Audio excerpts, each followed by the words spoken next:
rally in Washington, D.C. came literally minutes after Sanders met with Obama. And if those walls could talk, they would tell us that Obama condescendingly ordered Bernie to fall in line.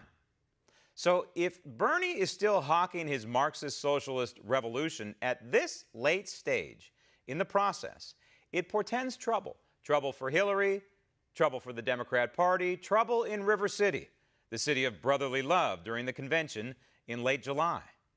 Joining me now from Southern California, political consultant and editor of the Nussbaum report, Barry Nussbaum. Barry, the flurry of endorsements going on out there, I think they're largely, in my opinion, meaningless, except for Barack Obama, because I think this accomplishes two purposes. Number one, I think it's meant to intimidate Bernie Sanders, but also possibly a little intimidation of the FBI and its investigation of the person he's endorsing.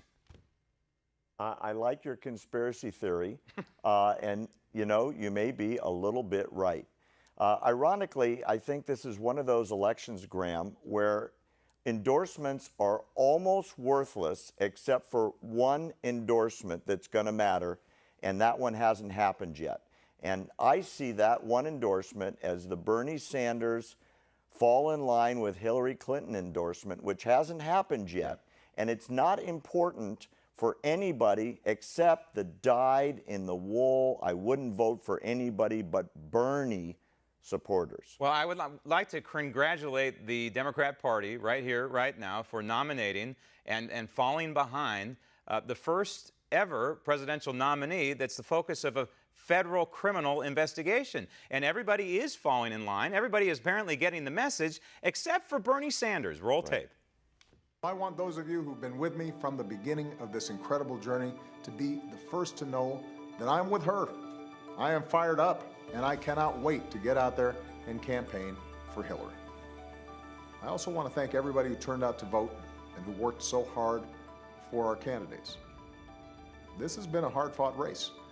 I know some say these primaries have somehow left the Democratic Party more divided. Well, they said that 8 years ago as well.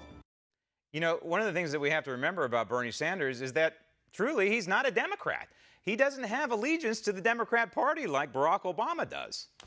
Yeah, that is the most important theme going forward, Graham, is that the endorsement from Bernie Sanders, when it comes, if it's lukewarm and doesn't fire up his socialist army, they're not going to fall in line because, as you said, Bernie is a left-wing socialist.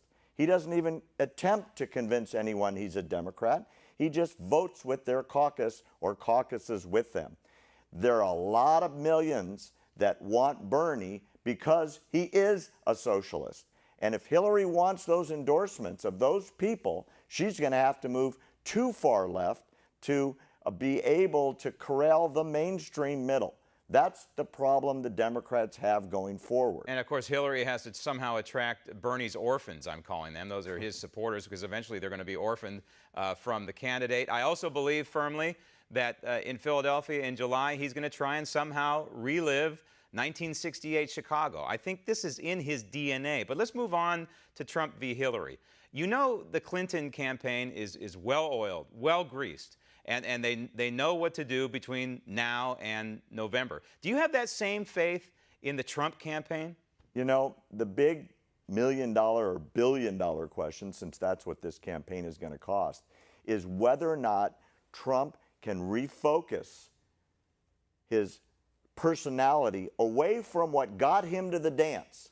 This bravado, this I speak whatever I think, no filter on the mouth mentality, to act and present and look like a president, because that's the only way, Graham, he's going to attract the middle undecided vote.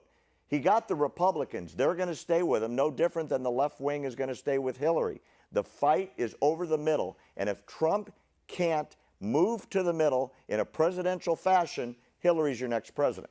I think that what Hillary is going to do is wax poetically and fondly about the 1990s and say that, hey, she and her husband are going to bring back the 1990s in this fabulous economy. I say the economy was okay in the 90s, but it wasn't as great as the 1980s. I think that Donald Trump should answer, hey, forget the 90s, I'm going to bring back the 80s. And he should focus largely on two things. What do you think of this?